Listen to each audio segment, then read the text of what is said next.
Hello, and welcome to the Empowerography Podcast.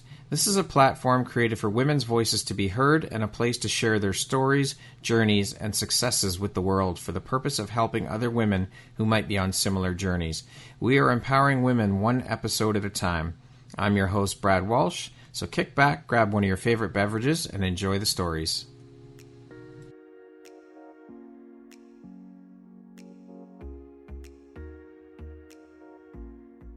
What if I told you the only thing standing between you and your next big opportunity is your voice?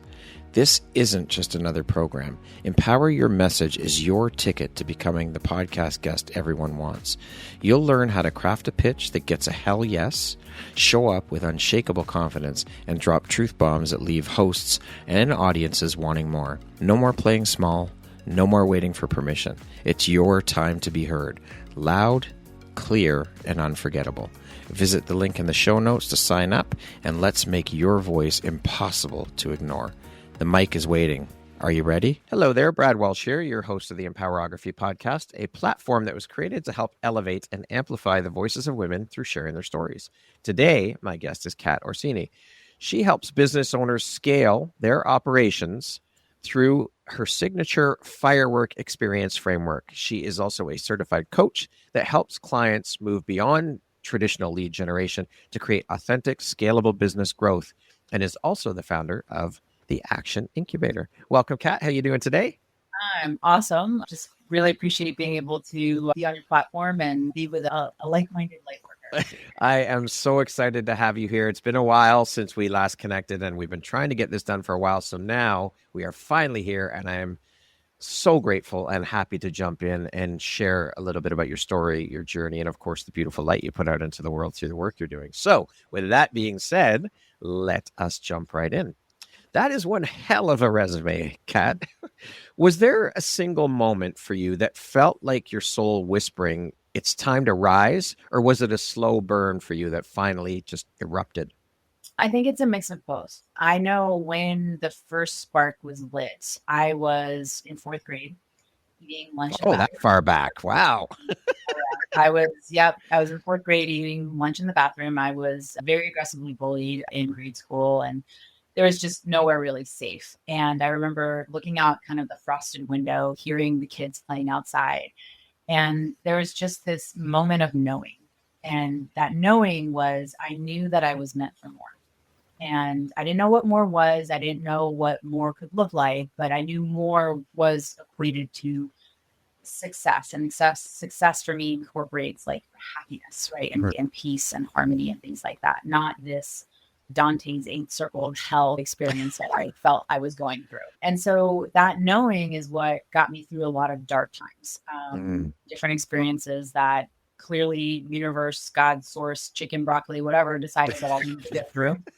And I just kept on to that, just knowing that I could do more. And so there were definitely different milestones where that flame got fanned and I was able to do it, whether it was getting my MBA because I knew I was stuck in these admin roles and there was no way for me to break past that glass ceiling. Yeah. Starting my business, jumping into my business full time, changing my entire business structure, starting a second business. Anytime there's been that kind of something doesn't feel in alignment, something's feeling frictiony, and having to go back to the whiteboard and reinvent something that sparks in me, because I know that I am the spark that activates others. And so if I'm not excited about what I'm doing, then I can't activate individuals. And it's very cyclical where there's that hunger, that kind of those pains that start, and then something erupts in me. And then that kind of fans my drive and that next level for, success.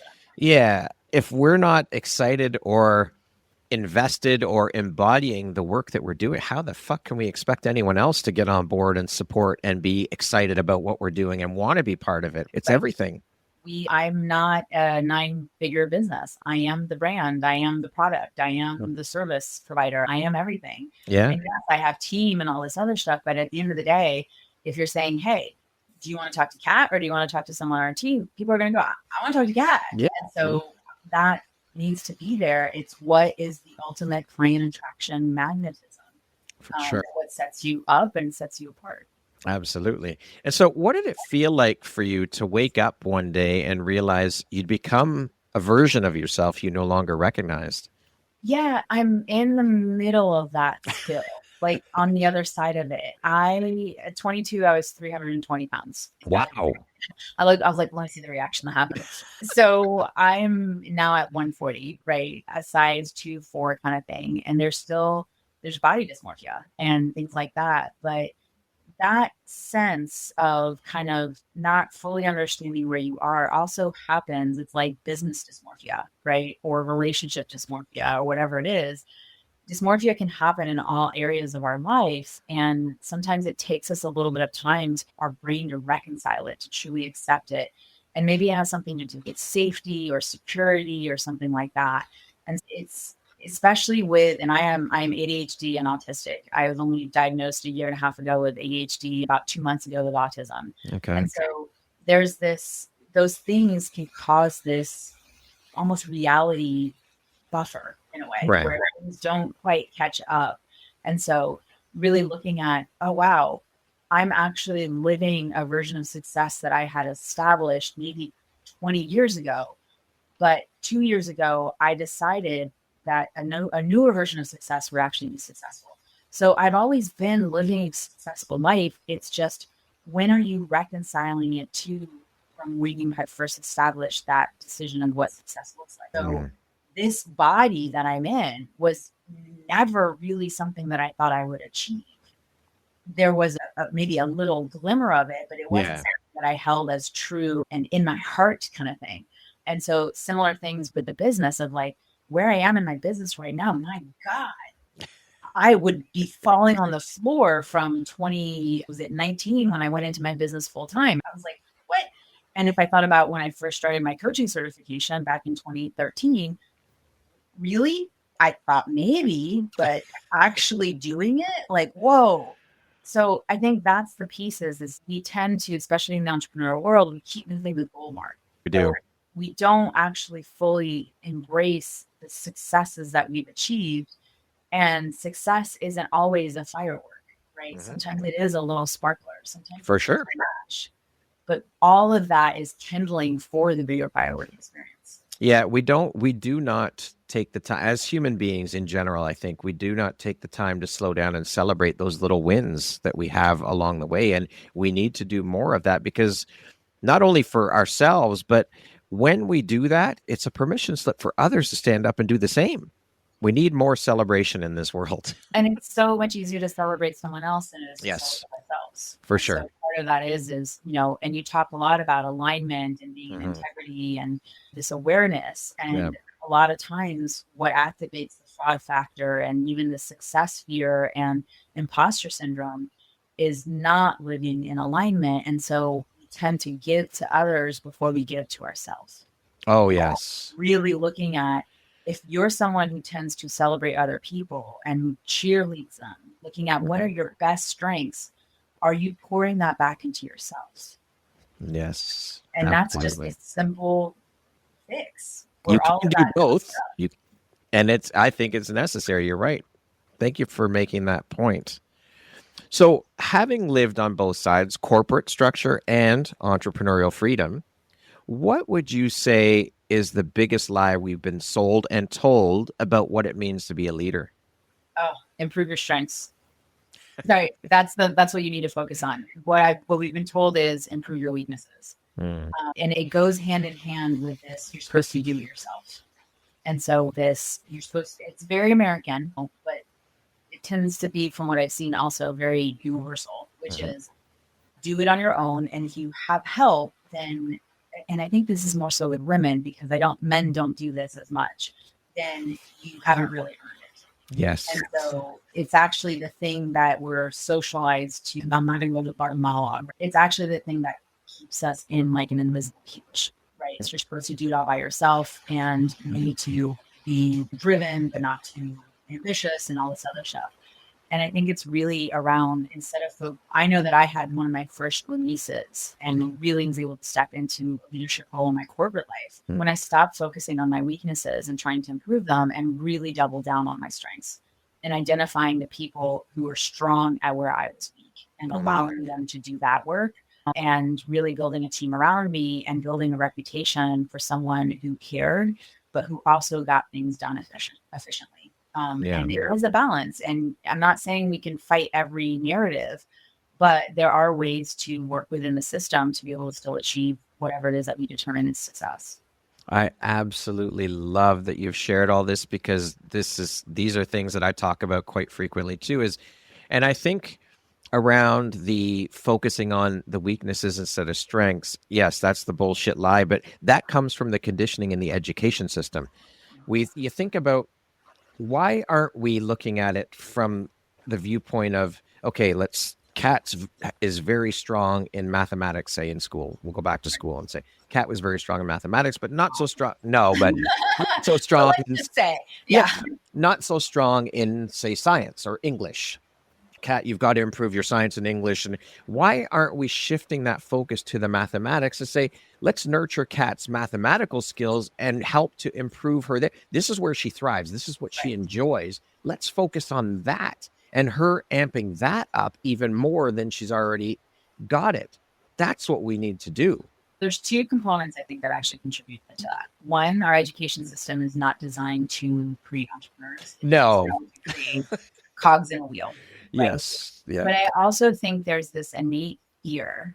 And it's so interesting because the one culture that I think is absolutely driven towards entrepreneurship is the American spirit, right? Is us. You don't see this entrepreneurial drive in Europe and things like that. It's not part of the overall culture. It is very much part of the American culture, where that American dream is, you can come here with nothing and you'll make something. It's still alive and real and true. But I think what it also comes from is this basis of fear of, if I only allow this person to focus on their strengths, they will have nothing else to fall back on. And so I think it's this, we're trying to create this safety of, let's give you options. Let's make sure you're well-rounded as an individual.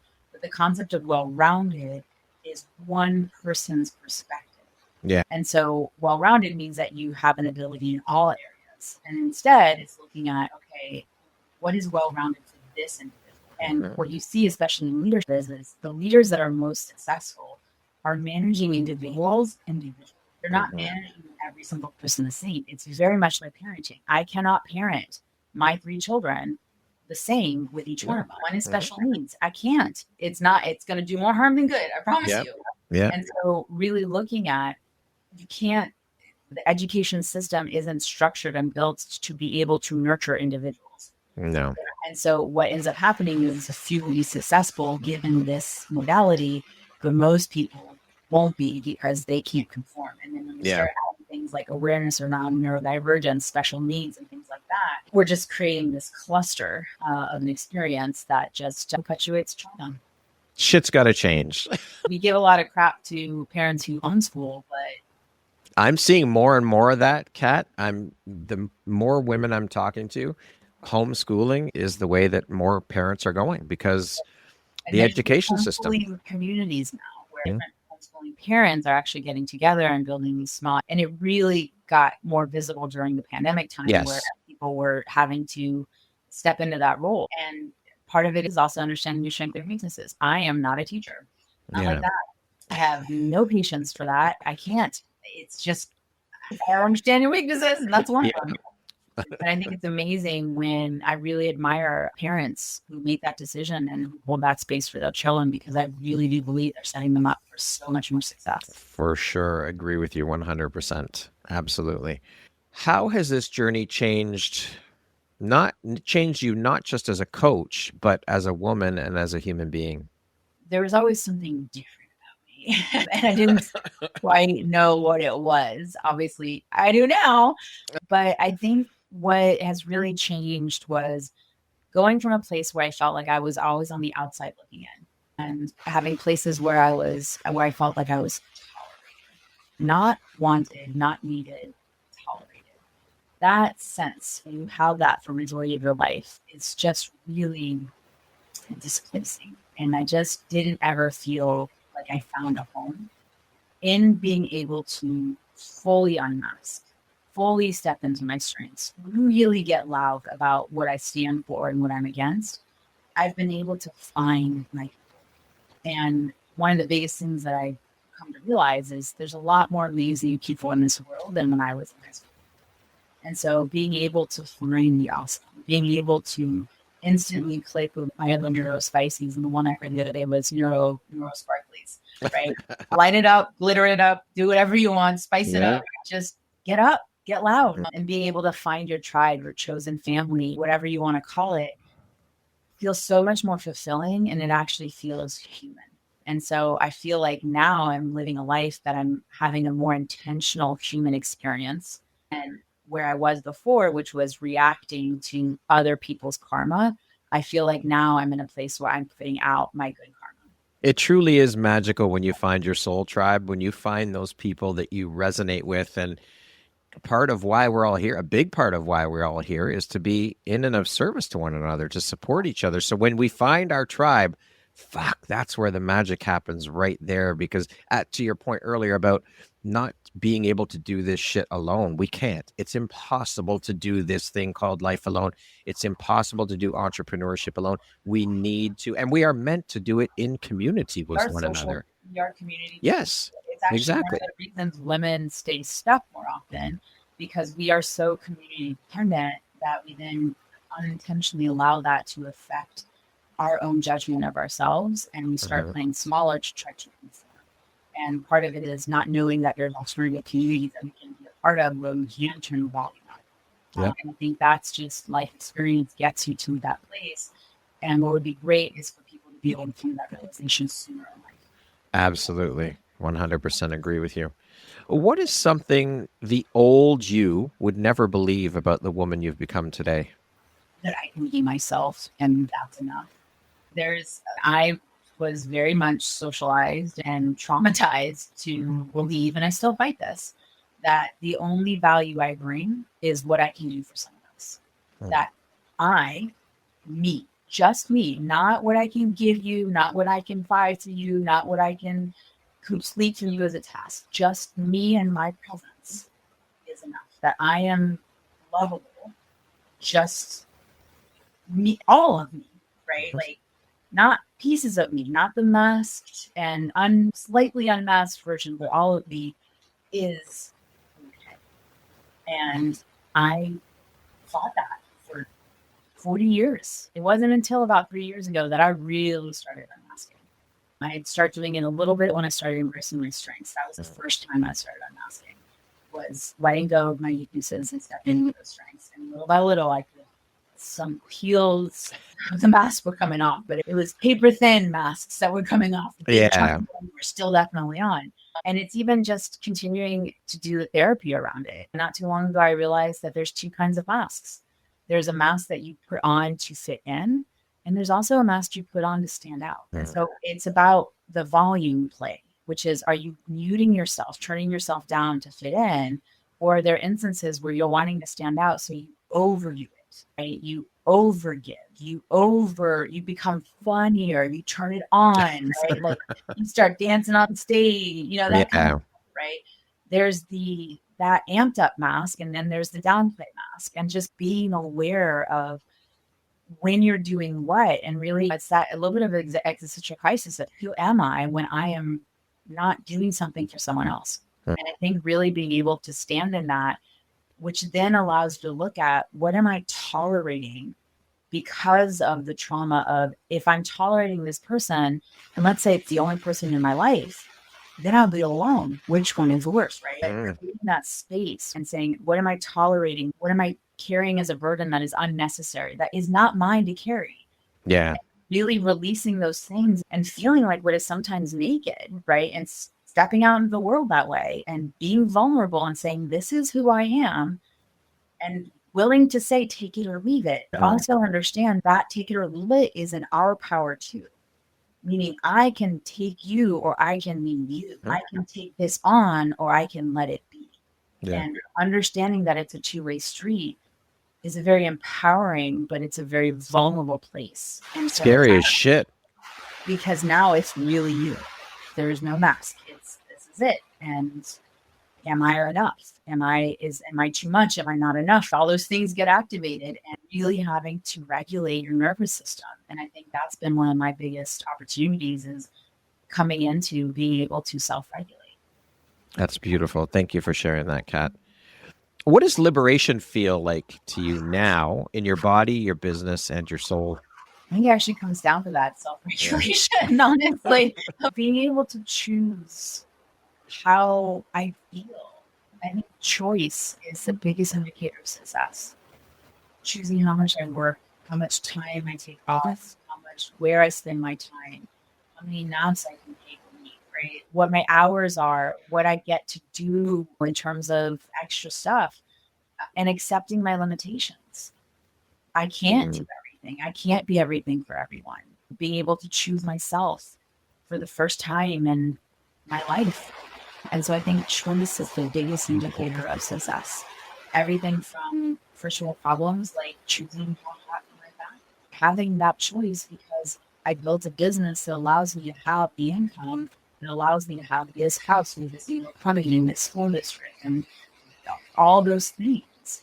And choosing also to not have something that I may desire because it takes away from my other choices. Beautiful. What would you say has been one of, if not the hardest part for you of stepping into your own power? And what did it cost you to fully own it? I don't know that I would say it cost me. I would say that it's the transaction was I think it was really understanding my worth. And it was iterative for me. I didn't know that I had actual worth until I was 26. Up until that point, I was life's doormat, essentially. At 26, I'd seen the movie before. I'd watched the Joy Luck Club. And there was a very specific scene where one of the daughters is getting a divorce. And when she's sitting in the rain, she just made this, I think it was peanut butter pie or whatever for her soon-to-be ex-husband. The mom comes out and goes, "What are you doing?" And you're making this pie. You're sitting in this house that isn't yours anymore. And she just tells her, she goes, "You have no worth." Wow. And the daughter was like, "I have worth." She goes, I'm paraphrasing, like, Yeah. like it, right? And she goes, "I have worth." You can see something multiple times. And in that moment, I realized that I was her, that I was in this place that even though I had comforts, first world comforts and things, and I had bought my first condo when I was 23 and I was in it at 20 and all this other stuff, I realized I was living a life where I had determined that I had no worth. And it was how I was letting myself be treated. It was how I was letting myself be perceived, not by only by others, but mostly by myself. And it was really a decision and understanding that I had value as a human. And from that place, I started making different decisions. And one of those decisions that I made was getting married. And 11 years later, I was walking the Easy Trail and realized that I was in a place where things were not going to get better. Despite investments and time and energy and conversations. And it was that place where I had to decide I had worth and that I wanted more. And I was not in a position and in a relationship where more was possible. It was very clear that more was not an option. And so because I had that knowing that I wanted more and that more was as much as I would want, I had to come to the decision again. And these decisions are iterative in all different areas. And it's the same thing in business. So in those moments of I'm feeling out of alignment, I'm not feeling resonance, it's me wanting more and realizing I have worth in the sense that I can do this and I can achieve it. And therefore, that's my value. And I want to increase that value in the world. And so I need to change something. And so all of these moments of making these decisions of I have worth, I have drive, I have a vision, that's my worth in alignment with success and taking actions that are harmonious, that vision. So that's every time we choose ourselves. And every time you're saying, I want to be successful, I want to lose weight, I want to be healthy, I want love, that's you wanting more. That's you saying, I am worthy of this. I have worth. I have value. And I'm not going to accept less than. And so really understanding these are all iterative moments of you choosing yourself and you choosing me, choosing myself, me choosing my value, then allows me to open up the space for that to come in. And then it's the work of taking aligned actions in support of that worth, that value, that more. And that's how I've been able to achieve success. That's how I've been able to achieve leadership. That's how I've been able to transform. So I think it's really understanding your worth and your value in the world and holding that sacred. Self-awareness, everything. We are the foundation for everything. It all starts here within us. We have to do the work. And that's the key, because so many people, they want the magic bullet. They want the quick fix, and there is no fucking quick fix. There's not, it does not exist. You have to do the work, period. End of sentence. No, it doesn't. No. And I say that it's one of the first qualifiers I put my clients, prospective clients, through. And I say, this is going to take work. It's going to take effort. And there's two things that I'm going to tell you. One, strategic effort to create the eats. Are you willing to put in 10 minutes, 10 hours extra now to create 10,000 hours of freedom later? And if the answer is yes, then great. Do you enjoy work when you're in your flow, when you're in your moment? Absolutely. Great. And we can do this. Yeah. About enjoying the process. None of us are, for the most part, afraid to do the work. No. But we don't want it to be, and sometimes it is a JFDI. And so here it becomes rated R. Sometimes you just got to fucking do it. But yeah. You don't have the resources to hire someone to do it for you. I am a realist. I'm a pragmatist. Like sometimes you don't have the ability to hire someone to do the $10 per hour thing that you probably shouldn't be doing. But the reality is the money's not there, or it's budgeted somewhere else, or it probably take you 5 minutes to do it or whatever. However, it's about intentionality. Where are you moving towards? Yeah. Are you understanding? Are you learning from these things? And are you putting in the systems and processes and structure? One of the things that I love to hear, because it makes, as soon as I hear it, just a big old smile goes on my face, is people will say, I'm just not disciplined. I can't do that. And I look at them and I go, yeah, you're really disciplined about being undisciplined. And then they just sit back and they're like, and I can read it on their face. It's a big fuck you. Yeah. And I'm like, it's not about discipline. Every single human is disciplined. If you're alive, you're disciplined. You're breathing. You're alive. You've learned to tie your shoes. You probably learned to swim. You walked. You learned something. You are disciplined. You have the ability to complete a task. Where's your intention? That's it. Where your intention flows, discipline will start. Love it. What do you think is the sneakiest form of self-sabotage that entrepreneurs don't even realize that they're doing? It's the same thing. It's the I have to do it myself. It's this, let's put the war paint on, pick up the spear, let's hustle, let's grind, all of that crap. Not saying I'm very anti-hustle and grind. Yes. Hustle and grind has a negative connotation with those words. If we use it to I am driven, I'm ambitious, I'm committed, it's the same energy, but it's positive. Yeah. And so it's really looking at, are you doing the actions from a place of abundance, or are you doing the action from a place of lack? It's very simple. That's simple. And so you can be in two energetic spaces. You can be reactive or you can be creative. Reactive is a lack energy. Creative is an abundant energy. And someone said the other day to me, and they're like, I can see the warrior in you. And I said, stop. I used to be a warrior. I am a creator. I grow, I harvest, I sow, I reap. I create things now. I don't fight for them. And so it's a very different energetic state. And that's the difference between an effective leader and not. Are you reacting to situations and you are not a leader? You are a follower because you're reacting to someone else. Yeah. In leadership, though, it's not always about leading from the front. Oftentimes it's leading as a servant. And so people confuse servant energy with being in a reactive state. Yeah. It's not. It's creative. It's being of support to the people who you're here to serve, inspiring them to go in a direction, which is leadership. I love what you shared about lack and abundance. I just saw a video clip yesterday, a woman talking exactly about that they are two very different frequencies, but they are on the same dial. So which one are you going to tune into? It's all up to you. Exactly. It's just a matter of different frequencies. That's all. It's the same shit. If you want to take this to the next level, if you're not working with people that you love, you might be attracting people who are on the reactive frequency. Yeah. Flip it to a positive and attract the same variant of person, but who is on a creative frequency. Yeah. And it's the difference in your marketing. So I'm actually going to tie this to business. Yeah. So bro marketers, right? And that's the female version. They do reactive. They do lack energy. And what I mean is they're doing the punch you in the face with the pain marketing. This is where This is why you haven't achieved it, blah, blah, blah. It's not about not acknowledging it. It's about where you're focusing your marketing. So I acknowledge you're probably experiencing this. You're probably wanting this. That is lack. However, what you desire is this. So I acknowledge the pain, but I focus on the possibility. Possibility marketing is where you get people who are committed to getting the results. And so it's a difference between a resentful yes, those people ask for refunds, and the resounding yes, they get results. Love you that. Want to work with more of your ideal clients, look at the kind of marketing you're putting. Are you anti-war or pro-peace? The same thing. Yeah. Different frequencies. Different frequencies. I love that. Thank you for sharing that. I absolutely love that, Kat. That is brilliant. Now, we hear the word authentic everywhere. Everyone uses it.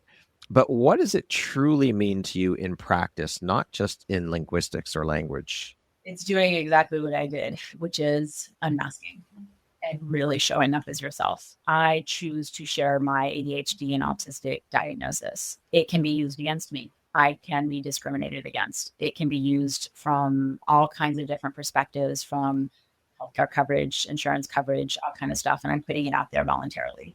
And part of what it is, ADHD for me seems to be very accepted these days, right? It's almost like I'm ADHD. People wear it like a badge. Right. Autism is not. Autism still sometimes feel like it's this very obvious thing that people see, that robotic voice, that antisocial. What people often say when I say, yeah, I'm autistic, and not only am I autistic, I'm severely autistic. And they go, you're not. You don't look it at all. You don't sound it at all. And I was like, I understand you're trying to pay me a compliment, but what you're doing is you're basically nulling my entire experience. And I don't say it to them because they're not in a place. We talked about this before we hit the record button. It's just because it's a truth doesn't mean it's something that is going to be helpful for you to communicate to someone else. Yeah. So we have to be responsible that individuals have autonomy and they get to live their life and they have free will. And it's not always in my best interest to try to correct or save or fix anybody else, right? Especially if they haven't asked for it. If you've asked for it, get ready. But I think really for me, I shared it about a couple of weeks on stage. It was the first time I shared it on a bigger stage where there were lots of people in the audience. And I had someone come up and she said, you just shared it. You just said we're ADHD and autistic like it wasn't a thing. And I was like, it's only a thing if I make it. And she goes, how did you know that it would be okay to say it, to share it? And I said, I didn't. But like any smart entrepreneur, I mitigated the risk. So I was here for 2 days before I went on stage. I got to talking to some of the people in the community. I got an understanding that there were quite a few neurospices. And if you look at the statistics, not everybody with ADHD has autism, but there is a huge comorbidity with autism and ADHD.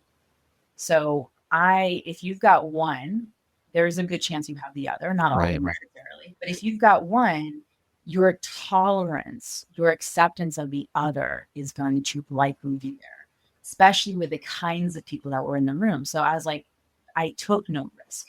I knew my people were here because not only did I say I have it, I said, who are my neurospices in the room? Let's shout it out. And people were getting up on their feet and going, hell yes. And I said, there's no loss because either my people will raise their hands and announce themselves, or my people will come up just like you did, one-on-one, quietly, and thank me for being willing to be brave enough to be with and to show people that autism looks different and you can have it and not be held back by it. Yeah, I love it. Love that. Your approach moves beyond traditional lead generation. What does using the word authentic again, what does authentic growth actually look and feel like in today's noisy digital world? Because we know the digital world, there's so much fucking noise out there.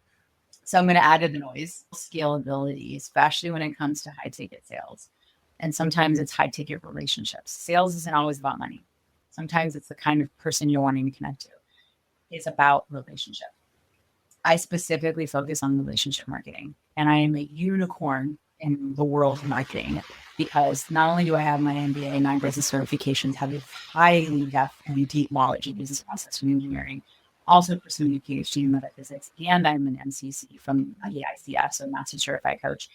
You're not going to find other marketers that are going to have this level of holistic business understanding. right? But what it really is about is conversation. It's about building relationships. And we are in a society in a time where people are losing the concept and the art of communication. It's one of the reasons the divorce rate is as high as it is. It's one of the reasons why people fight the way that they do and why there's struggles, and everything typically I can find points back to effective communication. And you cannot build a relationship unless you communicate. My process is very simple: connect, converse, close. That's it. Every business process is that. And so you can look at it and go, and whoever's listening already knows exactly what they're avoiding. Are you connecting with people? Hands on with a button, going out and shaking some hands? Or are you hiding behind your sales page, right? Are you actually having conversation? Or are you treating your network like a one-night stand? You have a conversation and then you never re-engage. Building the relationship is almost the easiest thing. Maintaining it, engaging it, building it, growing it, that's where the effort comes into place. And that's where most people stop. And the close will naturally happen when those first two things are in place, because it's no longer about selling. I take the selling out of it. We don't sell. It's not a bad thing. Do I pitch people? Sure. I'll ask people if they want to work with me. Yeah. But I'm not attached to it because my pipeline's full. That's the difference. But what happens is when you do relationship marketing, you're focusing on what kind of value can you provide individuals. And so you're not selling because you're giving them what they already want. They are already looking for this. They're already wanting to say yes. You're just putting it in front of them. And so it's not selling anymore, because once you provide enough value, then, and strategic value, I'm not talking about giving everything away for free. It's strategic value. What we do is we provide information that solves a small problem that makes someone a better buyer. It is about being strategic. It's not about working smarter. It's not about working harder. It's about being strategic about how smart we're working. So it's about putting that effort in the right ROT, the return on time, and ROI place, return on investment time. And so when we start looking at the system, I'm going to break people's minds right now. I love it. I'm going to give you, this is totally autistic. So I combine relationships with automation, which seem to be very dualistic things, right? How do you build relationships with automation? Here's the thing. This is where people's minds go, oh shit. Okay. So let's say you're doing your marketing. Let's say you have a workshop, you're doing a speaking engagement. You did something where there was how many outcomes are there? 2. Either someone came or didn't come. If they came, they either booked or didn't book. If they didn't book, do you see, I can take an entire human conversation and break it down into its paths. The likelihood is at the beginning of each of those conversations, you're saying the same dadgum thing. Thanks for coming. Sorry I missed you. Hey, I saw you visited the page, but you didn't book time. You can do that with all of these. I call it choose your own adventure where nobody dies. When you take the time to understand how human interaction happens and what the possible conversations are, you can infuse automation so you come into the conversation where you matter, where you can actually have influence, and you can actually start having a better conversation, saving yourself all this time. And why you're not doing that other stuff is because there's no dopamine. And thanks for coming. Sorry I missed you. Yeah. There's no dopamine in it.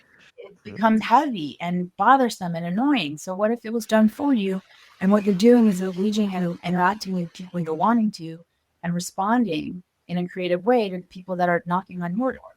This is how we take the human complexity, simplify it down, automate the components that aren't necessary for you to engage with, so that you're staying focused in your genius, which is actually building the relationship with the people that you want. Love it.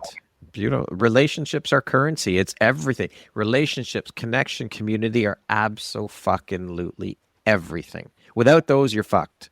Yeah. You've got nothing. Why turn your network into your net worth? Yeah, absolutely. You have to strategically engage your network to increase your net worth. Which also takes patience. You have to build those relationships. You have to nurture them. As you said, sure, making the connections, that's the easiest part. Yeah. It's nurturing and building on that relationship and keeping it going.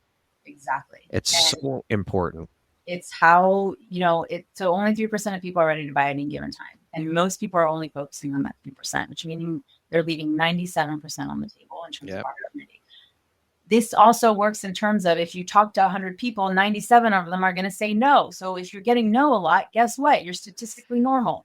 Yeah, But exactly. really looking at the 7% after need a little bit more information to get to the 60% need to be consistently nurtured, and 30% are never going to buy. Now, most marketers are going to say, chuck the 30, get them off your list, whatever. But no, all of that 97 plus that 3, that 100% times that we refer someone we've never bought from. Oh, many times.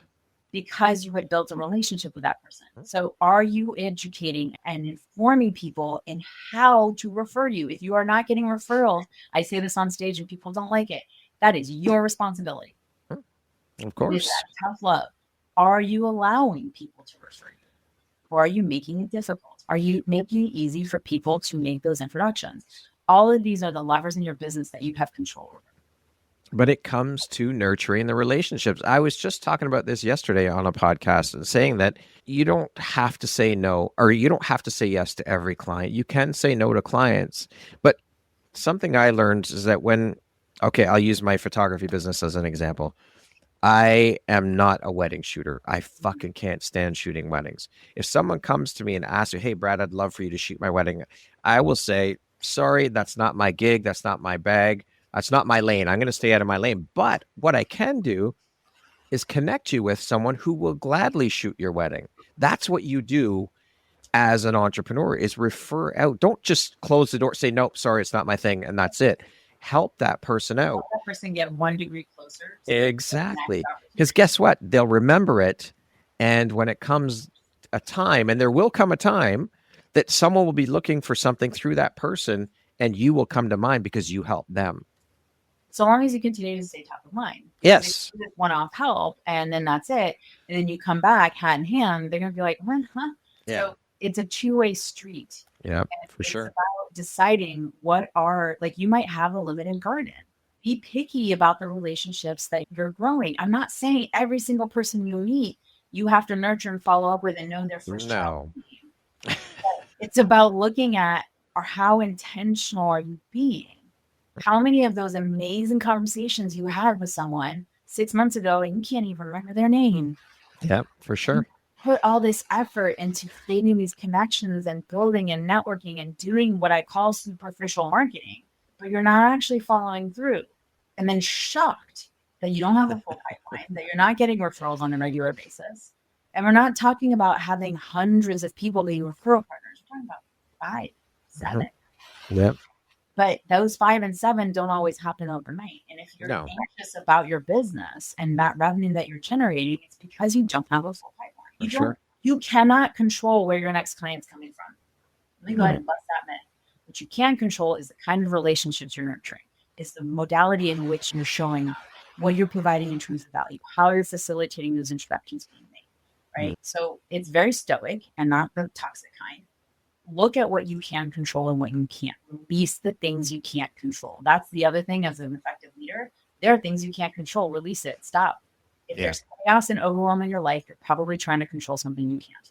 Yeah. And make a very simple decision. You're either going to do something about it or not from those things that you can control. As you continue to make those decisions and you start taking action, the likelihood is things that were not in your control before are going to become in your control. Not everything, not always. So what we want to look at is, what are the things that we can control that influence the outcome? If you do this kind of marketing that is in alignment with your ideal client, and you nurture the relationships and you stay in touch with your referral partners, the influence is you will likely get more clients. So trust yourself in the process and control the things you can and release the rest, and you will have a much better human experience. Well, that's life. That's everything in life. We only have control over our own situations, our own reactions. The rest, let it go. Just release it. Yeah, exactly. Your life will become so much simpler when you realize that. It takes work to get there, but again, you have to do the work. And this is where you learn about regulating your nervous system and focusing on what are the things that I can and can't do, and starting to understand all of these things that I'm actually really grateful that I'm learning it at 43. I've seen people live their entire lives. Yep, for sure. Kat, when you look back at your journey, what would you tell that corporate zombie version of yourself today? And define corporate zombie for me. I'm just curious what that is in your opinion. Corporate zombie is this aspect of just numbing yourself, of denying yourself, of muting yourself. It's all about conformity and living your life by someone else's expectations, someone else's definition of success. And that is everything. I had gotten my MBA, I'd gotten a established firm on my resume and was earning the money that I was supposed to be earning to be happy. And I got those things and I was like, Happy. But I did everything I was told that was going to make me happy. This was supposed to be my pot of gold at the end of the rainbow, and nothing's better. And all of that had come at the cost of suppressing and hiding and masking and all this other stuff to be this perfect version that achieved this perfect life. And so I think for me, it was really around unmasking and doing it I wasn't like, hey, open kimono, here I am, world. It was slow and then became faster. But yeah, I think really it was around being accepted for me and being okay with people who didn't like me and not getting triggered by it. Like people coming to my events and leaving within the first 5 minutes because I was me. And that's the best kind of marketing. It attracts your ideal clients and it repulses the ones. Because I don't want to do more bait and switch to people. I don't want to be this cool, calm, and collective version of myself and then show up on a private call and be like, all right, let's get into it. Like, what just happened? Psycho, you're going to get all of this right from the get-go. I show up here is how I show up in every aspect of it. Yeah, love it. What's one thing you do in your business that most coaches would call untraditional, but it's what makes the magic work? I tell people what to do. Here's the thing. I think that, and I have an MCC and I know what I need to do in order to have gotten that level. And I know what coaching is. And I can get heat for this. I don't agree that I believe that people are naturally created, resourceful, and whole. I do not believe that they will always identify the best truth for themselves. And what I mean is your truth is based off of your experiences in life. So if you look at a ball that's in motion and it's curving, it's going to keep curving unless something smashes into it and redirects it to be on the path that it wants to be on. Or else it's going to have to go all the way around again until it gets here. And then it's going to have to go through that smash again. I think that there are times as coaches that we can give someone the answer. And here's the thing. You're not going to lose because one of two things will happen. You'll create resonance or you'll create dissonance. If you create dissonance, that will get you to resonance. So sometimes you can shortcut the process and the experience for that person by giving them an answer that they will either decide to embrace, make their own, reject, and then go back to one of those two places. So it's one of the reasons why, hey, especially when it comes to business, could you get to a place where you're a good copywriter? Probably. Will it take you years and years? Yeah. So I have 2,000 templates. Let me save you some time. One of my templates, edit it, bring it to my copywriter, let her make some edits from there, and then get into action. So there's things like that just are not pragmatic to let someone try to wade through. It's not being of service. It's actually punishing them. And so I think that is a place where I deviate from traditional coaching, which is sometimes I'll get confused. Yeah, because sometimes you hear all the time, coaches aren't supposed to give people the answers. They're supposed to give people the tools to figure out the answers. And to your point, yes, in a lot of situations, yes, that is how it should be. But there's some situations where, yes, I'm going to give you the answers and help you to save you the pain of going through the struggle. Honestly, it's painful for me to sit through that shit. And like, I don't want to deal with that. But, and I say that in jest, right? Yes. But sometimes there too, you don't always have to go through the pain of the experience to learn the lesson. Sure. But sometimes you can learn from other people and implement that knowledge, and it's just as effective. Yeah, for sure. So as mentioned at the beginning, Kat, you are the creator of the Firework Experience framework. The name Firework Experience is powerful. What does that metaphor represent for you personally and for the transformation that your clients go through? Can you share exactly what the steps are in the framework? So the concept of the Firework Experience is really looking at what is the experience you're providing people, right? So we've all opted in for something. We got it, and it was a hot piece of garbage, right? So technically, that person did effective marketing. Right? They had copy that converted. They had an opt-in page and blah, blah, blah, pictures and all this. All the marketing boxes were checked. but they miss the biggest opportunity, which is your experience of them, of you, their experience of you. Yeah. And so that's what I think people aren't thinking about. They go through the motion of doing the thing, but they don't see the 30,000th year, which is if you're just giving them something that is no value that they can Google themselves, you're never giving your chance the opportunity for a sale. And so really looking at, if you experience someone fully, it actually shortens the sales cycle. How many times did you go into something, I'm not buying anything. You saw this person speak, you heard a podcast, something, and it just sparked you and you were like, here's my money, take it. Yeah. You've even been like, I'm not selling anything. You're like, take my money. It's because you were able, the energetic exchange happened. Now, whether it was in person, at a distance from stage, on a pod, whatever it is, that energy was exchanged. And so what I started looking at was, how are we experiencing people and how are we letting them experience us? And it really comes down to, in order to be a firework, there's two components. One, stop doing shit and hate. So you have natural strengths that lend themselves to marketing strategies. So that's the one side. The second side, so it becomes a matrix, is ideal clients really only fit into 3 buckets. When we do this, it's 23 different marketing strategies, and it whittles them down to times table 2 to 4 options that are going to work. Because your ideal clients will fit in this bucket and you only like these 2 strategies. And maybe there's only 2 or 3 options within that table. We take those and we connect them. It creates an ecosystem where community is the hub. So every time someone pops out, they can always come back to community. It allows someone the space and the time to make a decision. It may not be the right time. They may have just hired someone. Maybe they're going on vacation. Maybe they have an operation coming up. Nothing to do with you. Everything to do with them, but not in them being wrong, but in living their life.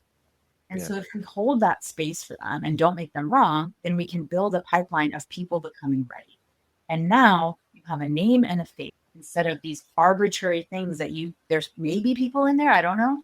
And so that becomes the experience of being tactical and strategic with how someone engaging your ecosystem where you know who they are in support of getting them to the answer faster. Love it. So what legacy do you want your firework experience to leave behind? Not in business, but in the hearts of those that you've touched through that. It's about stepping into your allness. So a lot of us are triggered by too muchness, not enoughness. It's just yourness. Your allness. It's just being able to be you and to be successful. Not as a variant of what other people saying should or shouldn't be. But really stepping into that and identifying what success truly is, not just an arbitrary financial number, but that holistic version of, this is what my life looks like. This is where joy is. This is what harmony is. We're not, balance isn't a thing, rather working towards it or away from it. Yeah. We're looking at, what does a harmonious life look like? Sometimes that means working more. Sometimes it means working less. It's what's in alignment with your season of the business, and really wanting people to understand where they have control and how to take action in there to create the influence that they're wanting. Aligned action. You are also the founder of Action Incubator. Tell us all the things Action Incubator. So I'm also, and I started a second business, Sparks CRM. And so it's really around, it's about it's the intentionality, right? Looking and really understanding what business is about, how to build relationships strategically and effectively, to stay in touch, where we can infuse automation, where you shine as an individual when it comes to marketing, and having that recipe for your success so that you're producing exactly what you want when you want it. The same ingredients make bread, make pancakes, make muffins, make all kinds of different things. Yeah. But what are you wanting to produce? And when you're wanting to produce something different, having that ability to make the adjustments in the factory and the ingredients to be able to produce that. I really want to give people the power of choice, because ultimately, like I said at the very beginning, choice is how we create success. Absolutely. And so what does the phrase Action Incubator mean to you on a deeper energetic level? I think people either spaz out and they do that thorn grind and then they action all over everybody, and it's just not a good look. They just take the action and go somewhere else with it. Or they don't do it at all and they just incubate. And so I think it's really around, Action Incubator for me is really around, what are the actions we should and could be taking? And then how do we do it with intention? So sometimes it's about just waiting a second and just being sure that this is what's best. So we take the action, we incubate it, and we're intentional, we're focused, it's purposeful, it's aligned. And once we do that, cycle starts happening faster and faster. That process and system is now fully baked. And then we go through the same process again when it comes to scaling to the next level and looking at what are the actions that need to be incubated so that they grow properly into the process and the systems that help you scale your business. Love it. What is one truth about leadership that no one prepared you for, but you had to learn through experience? That being yourself is actually one of the most inspiring things that can draw support from other people. That, you know what, honestly, as you're saying that, I'm like, that is such a simple concept, yet we struggle so much with stepping into being who we truly are because we're scared that people aren't going to accept us. Project a bigger version and all that. I think that leadership is successful when we bring our humanity. When we also bring our limitations, we also bring our faults. We also bring, it's our allness. It's not just the messy, everything. But bring all of you, because I think you create more inspiration through connection, and you can't connect if you aren't being really human. And I don't mean you have to share your private, deepest, darkest secrets. Some of those deepest, darkest secrets, let them live in the dark. Like no one can know more about them, kind of thing. But I'm talking about being willing to be vulnerable and being willing to be seen. Yes. That will allow other people to step in where you lack and admitting that you have lack in terms of skill set, that it's not this weakness, it's an opportunity for someone to create a whole team. Leadership, you can't be a leader if you're a person of one. No. How has, sorry? Okay. How has building this business changed how you see power, femininity, and leadership? Wow. Power is not about being louder. Sometimes I am loud, and I have to check it. Is this coming from scarcity, or is it coming from a place of aligned action of I need to get louder kind of thing? Femininity, I still have to work on defining that. There is so much in leadership that is masculine in terms of and in terms of pushing and hustling and grinding. I think the opportunity in leadership for femininity is in receiving and allowing. That is what and it's not one or the other, honestly, in terms of masculine and feminine. It's figuring out your balanced version. So my balanced version is a little bit more masculine than feminine. And what that means is I was told very early on, and I was like, how do I become more successful? And someone would say, you just need to learn to receive. And I'd be like, fuck you. What does that mean? And they'd say, you just do it. So I'm talking to these woo people who are like, just need to learn to receive. And I won the lottery and all this other stuff. Like, how do you do it? You just do it. And I'm like, that doesn't work for me. Autistic brain. I cannot do something if I don't understand the logic. And so what I ended up looking at and researching and finally finding the solution, which was plain as day, which is in order to receive, you need to be. All right, cool. I can get that. Now, how the hell do you be? It's actually actions that allow you to be. So when I understood there are certain actions that allow for the being energy, I can do yoga, that gets me to be. I can journal, that gets me to being. So understanding what are the actions that allow the being energy, then that allows the receiving. And so understanding where are the blocks and where's the logic so that you can call that in, I think allows for the feminine and masculine. And so the feminine is really in taking care of yourself, making sure that you are okay and not burning the candle from both ends, which a lot of women tend to do. And so leadership isn't always in doing, it's sometimes in being. And how are you showing up as a leader? Are you disheveled, frantic, running around, yelling and screaming at people? Or are you creating inspiration because, you took a 2-hour nap because you needed it? Yeah, it's that being energy. But women have been conditioned to believe that you always have to put yourself on the back burner, everyone else before you, and all the bullshit. I think we're seeing a shift, though. I think people are getting it and starting to realize that, no, I have to pour from my cup and into my cup first. A friend of mine used the analogy of the cup and the saucer. What's in the cup is for you, and the overflow in the saucer, that's what's for everyone else, right? So It's just getting into that mindset and shifting to see that, no, it's not selfish to put myself first. Because when we do put ourselves first, we then have so much more to give to those we want to give to. And that giving and receiving is cyclical. You have to know how to do both. Otherwise, the cycle breaks. Well, and people are really good at giving and not receiving. And it's really starting with small things. When someone compliments your earrings, don't dismiss the compliment by saying, oh, they were only $2 at Target. Practice the thank you period being a full sentence. Yes, 100%. And you're doing you're being rude and doing a disservice to that person by just like sloughing it off as, oh, these ugly things, or these were only $2. These only $2. These things that you think are really valuable, there were $2. And yeah, but this is the thing. It's the crabs in a bucket. This is how we get each other's down, by pulling ourselves and other people back into the bucket with us. Yeah. In the concept that we're keeping ourselves safe when we're actually just getting ourselves ready to be human. So really, and it's something I see a lot, especially in the female entrepreneurial space, is around this aspect of abundance and lack, of supporting each other, rallying around each other, even when we do the same thing. And I don't mean it has to come at the cost of your business. It doesn't have to support someone that you don't align with their values. It's really just looking at how are we raising each other up, because there is room when we scoop over. Yeah. And it takes a village. It takes the allies. It takes the men. It takes the women. It takes everything. It takes the kids, everything. It's a community, and really looking at who are the people you are surrounding yourself with. Are you raising each other up, or are you just all sitting on the floor braiding each other's hair and bitching and complaining about the day? We need to fucking stop the bullshit and come together as human beings and just fucking support each other. One hand up the ladder, one hand down the ladder. Let's go. Let's get this fucking party started. If someone reach back up, then let them go. And keep going up, because up on the ladder, you'll find someone else who's trying to jump on it. Exactly. Stuck on the side or something. Yeah. Help them instead. Yeah, exactly.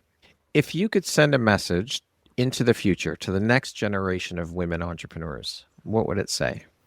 Okay, hold on. I have 5 books. I would really say I think the most important thing is find your people. And you're going to have to balance being vulnerable and finding them. And it's a left foot, right foot situation. You're not going to be able to find them unless you show up. And if you don't show up, you also can't find them. And so it's this strategically determine how to create safety so that you can become vulnerable to find your people, and that the people you find may not be the people you stay with, and being okay to release people that no longer serve you and that you no longer can serve. But find your tribe. You are not alone. Find your tribe. Love it. What does freedom mean to you on the deepest level, beyond money, status, and recognition? Choice. It's choice. Choosing between hot water and cold water, choosing how I spend my time, choosing what I invest in, choosing me. That was the biggest choice I made recently, was I choose me. I'm celebrating that choice for you. How do you define success? What does that word mean to you? Success varies from individual to individual. But I think for me, success is an energetic space. It's the energy between that includes harmony, that includes joy and peace, love, family, however you decide to define that. Success is not things. It's that energy that we embody on a daily basis, not one day out of the year, not 5, but on a regular basis. What is your overall energetic state? And if it's in that positive, then you're successful. What does the word empowerment mean to you? Empowerment is abundance with the option for choice. And what I mean is, it's not feeling like I am taking away from someone else and choosing myself. It's about raising the collective energy. I think that's power. Absolutely. That's raise the vibration of the collective. Let's all join hands. Let's just do it. Let's just fucking do it. We need that in the world. We really do. Absolutely. I'm here for it. I always say there is more than enough room on this bus for everybody. Everybody's welcome. Get the fuck on board. Let's go. We'll just hitch them onto each other, daisy chain the hell out of it. Let's go. Yeah. It's caravan time, right? That's right. That's right. We don't all have to be on the same bus. We just got to be going in the same direction. Yep, for sure. Okay, we're going to jump into a little rapid fire section. So the next grouping of questions just be 1, 2, 3 word answer. What is your favorite place on earth, Kat? Wherever home feels. What is one of your secret or hidden talents? I am a ADHD creator. Recently, a lot of West Coast swing dancing, but I've also played with plexiglass, fire sticks, painting, and knitting, and all kinds of stuff. That was Very cool. don't That's okay. That's all right. If you could teach the world one thing, what would it be? how to step into their allness. What is one of your guilty pleasures? Milk chocolate, anything. I just knew you were gonna say that. What is one word that sums up your mindset? Abundance. Name one book that changed your life. The Giver. There's a whole story behind that, but for another time. What is one word that defines the woman you're becoming? I know you have to cut like this, all this dead air. Becoming. Okay. That concludes our rapid fire section. Now back to our regularly scheduled program. I created a bonus question that I did not send you ahead of time.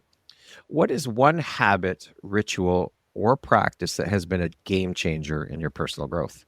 At first, I was going to start with naps and taking care of myself. But I think honestly, therapy and really just investing that time so it's therapy in conjunction with my personal commitment to always becoming the better version of myself. It's not a year over year thing. It's a daily thing. Yeah. And so I have a personal commitment to becoming always the better version of myself. And then looking at how do I support that? Sometimes it's therapy. Sometimes it's a personal development book. Sometimes it's a podcast. Sometimes it's a friend. But that commitment to self therapy has been very helpful, and variations from talk to EMDR to hypnosis to all of these things. But it's that commitment to self-improvement. I love that. Kat, if you were to introduce yourself to me without mentioning your occupation, where you're from, your ethnicity, your religion, all of the superficial day-to-day bullshit markers that we use in life, how would you introduce yourself to me? Say, hey, I'm about to change your life. Let's have a conversation. I love that. That's powerful. If you could step into my shoes, what question would you have asked yourself that I didn't ask you? No, are you kidding me? Your questions were amazing. Thank you. I received that. Like in and of itself, I'm not going to force myself to critique it. They were everywhere they needed to be. And I appreciate the depth, the effort, the sincerity, the authenticity, the alignment of how you showed up as a host and the preparation that you went through. I know it's not light, and it's seen, it's recognized and acknowledged, and highly encourage anyone who has the opportunity to be able to be here to take advantage of it. Wow. Thank you very much. I received that. That is so beautiful and received and appreciated. I am very grateful for that. Thank you very much for that acknowledgement. That means a lot to me, truly. If you had the opportunity to sit down and have a 1 hour conversation with one woman, any woman in the world, who would it be and why? My grandmother. She's no longer here, but she was my one safe person. And I think there's a lot of things that, given my age at the time, didn't have the wiseness to ask her and to have a conversation around. And so it would be really cool to have that opportunity with her. If it was someone that was alive right now, man, I have to think about that one a little bit more. I'd have to think about if they were alive right now. I don't know why was that to myself. Just set myself up. We'll go with grandma. I love that. Yeah. I love that answer. That's a beautiful answer. Mine would be the same. It would be my grandmother, hands down, above any. I don't care over anyone alive or past. It would be my grandmother for sure. If you could go back and give your younger self one piece of advice, what would that piece of advice be? You're going to be okay. I think I already had that and not knowing. But it might also maybe something around just be careful who you trust your heart to. People can be bad, and you just want to be careful about who you spend time with. It really has a lot to do with trying to instill that I had more sooner in life. But whatever I would say would be to encourage that kind of takeaway. Yeah. I'm not necessarily sure what the words would be in this moment, but it would be around trying to help me understand that I had value and worth way earlier on in 26. Okay. Lastly, Kat, if you were to deliver your last 30-second speech to the world, your tribe, your corner of the world, your people, what would that last 30 seconds sound like? What words of wisdom would you impart? I think that a lot of what I would impart would be on our belief system around what we hold is true. That whether we think we can or whether we think we can't, either way, we're right. And really understanding where we put our time and energy is what we are building and creating. And that is your choice. And understanding aspects around what I shared today around stoicism and where we have choice and where we don't, and supporting people in understanding where their choices are and how to live in an alignment in a way that creates positive impact. Beautiful. Cat, thank you so much for taking and making the time to be here with me today. It was an absolute pleasure and honor having the opportunity to sit down and share in your story and your journey, and of course the beautiful light you put out into the world through the amazing work that you're doing. Thank you so much for showing up and shining. I've enjoyed every moment of our conversation. You are a true inspiration.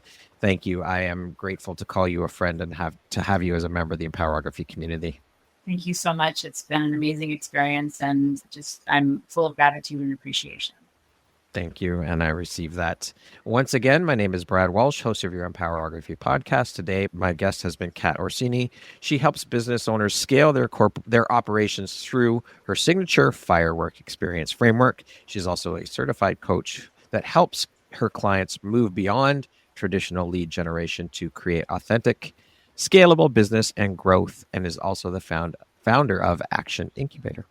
Thank you so much, Cat. I hope you have a beautiful rest of your day. Thank you very much for listening to this podcast. If you haven't yet, please be sure to subscribe, rate, review, and share with all your friends. You can find me at visuphoria.ca, follow me on Instagram at Empowerography Podcast, and on Facebook at Empowerography. Please join me next time for another inspirational story from yet another amazing woman. Thank you very much for listening to this podcast. If you haven't yet, please be sure to subscribe, rate, review, and share with all your friends.